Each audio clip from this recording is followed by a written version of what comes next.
14 বছরের এক কিশোরী মেয়ে, তাকে জোর করে তুলে নিয়ে গিয়ে বিয়ে দেওয়া হচ্ছে এক 29 বছর বয়সী যুবকের সঙ্গে।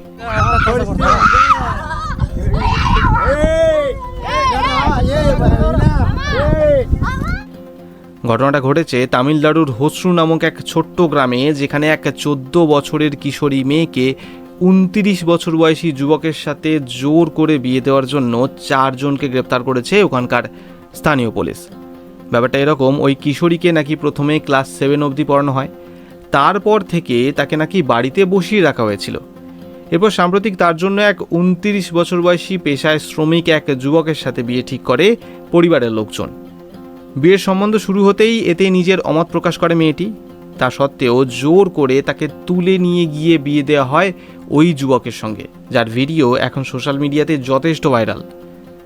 শোনা যাচ্ছে একসময় মেয়েটির ঠাকুমা স্থানীয় থানায় গিয়ে সকলের বিরুদ্ধে অভিযোগ দায়ের করে, যার উপর ভিত্তি করে পুলিশ তদন্তে নামে ও আপাতত 4 জনকে গ্রেপ্তার করে।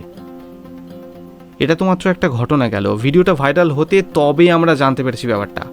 কিন্তু আজও এমন অনেক স্থান রয়েছে ভারতে, যেখানে মেয়েদেরকে জোর করে তাদের মতের বিরুদ্ধে নিজের থেকে 14 থেকে 15 বছরের বড় ছেলের সাথে বিয়ে দেওয়া হয়।